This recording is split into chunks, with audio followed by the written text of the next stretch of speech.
Quill Volley is still a viable build in Season 7 after bug fixes and nerf. It can clear Pit 100, do billions of damages and let you solo Tormented for Duriel quickly. It no longer has trillion damage like previous season, which is actually not normal for any class. The Orange Quill Volley Overpower's build still my favorite as it is very tanky, with 55,000 HP makes Spiritborn unkillable even with Uber Lilith one-shoot mechanic.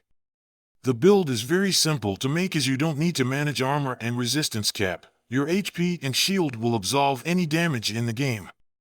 As we have Armory this season, you can keep this build when you need tankiness while trying new build like Razor Wing and Touch of Death.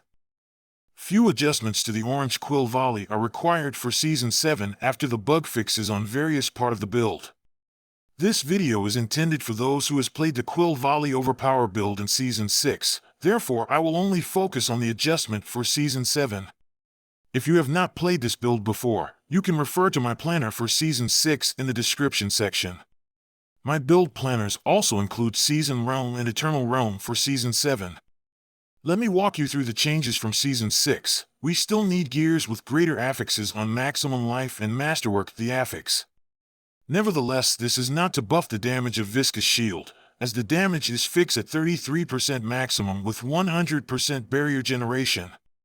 Maximum Life will increase the overpower damage, which is the main source of the damage after Jaguar Spirit Hall triple dipping bugs are fixed this season.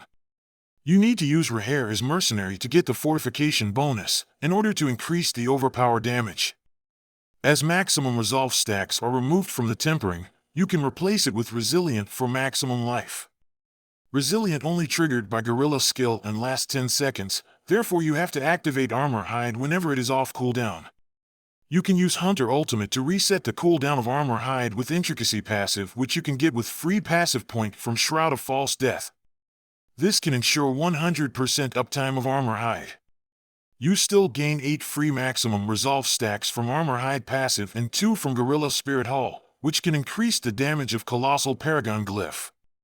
As Redirected Force bonus is capped at 100% block chance after bug fix, therefore additional resolve stacks only increases the damage of Colossal Glyph. Interdiction is still required to increase the base block chance from 55% to 100%. The next part is the most important. Blizzard has fixed the Rod of Kepalika bug, which can trigger Banished Lord Talisman below 275 resources. Therefore, you need to have at least 275 maximum resources in order to trigger the Banished Lord Talisman. This can be achieved with greater affix maximum resource on Rod Kepalika or your helm. Together with the passive Spirit Attunement passive, Hubris Glyph and maximum resources Paragon nodes. For Rod of Kepalika or Ancestral Helm, you do not need to masterwork the maximum resource greater affix, just masterwork the other affixes to rank 12 you will get 275. For Rod of Kepalika, the best is to get the one with greater affix on maximum resources and chance for course skill hit twice. Only masterwork the course skill, and leave maximum resource alone. On the ring, Soothsayer no longer work if you try to one-shoot the pit boss with mobs. Therefore, replace it with Moonrise for 100% multiplicative damage. As the Jaguar Spirit Hall no longer triple dipping, focus on any skill that buff Quill Volley or overpower damage instead of buffing Jaguar Spirit. Replace Mystic Circle with Fulminate on the Paragon, as the circle will not follow you when you move unless you have the Sky Power aspect. On the ring tempering affix, resource cost reduction still has multiplicative damage effect when I tested it. It is due to some strange interaction between Rod of Kepalika and Banished Lord Talisman.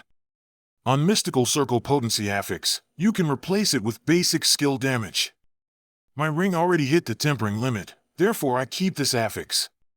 On the glove, replace the Mystical Circle Potency with basic skill damage as well. On another ring, we have to use Ring of Midnight Sun instead of normal ring for pit pushing. In previous season, the meta was using normal ring and then used the affix lucky hit chance on glove to restore resources. This was okay if you are fighting a group of mobs which can trigger the lucky hit often, but it works poorly on single target like the pit boss. You will leave a lot of holes in triggering the Banished Lord Talisman, like I show in the video without Midnight Sun. Your resource will not always full, The Orange Overpower damage seldom trigger and you get the Blue Overpower which missing Critical Strike. Remember the Critical Strike from Rod Kepalika will trigger if you have full resources, and the damage from Banished Lord Talisman only apply if the attack is Critical Strike and Overpower at the same time.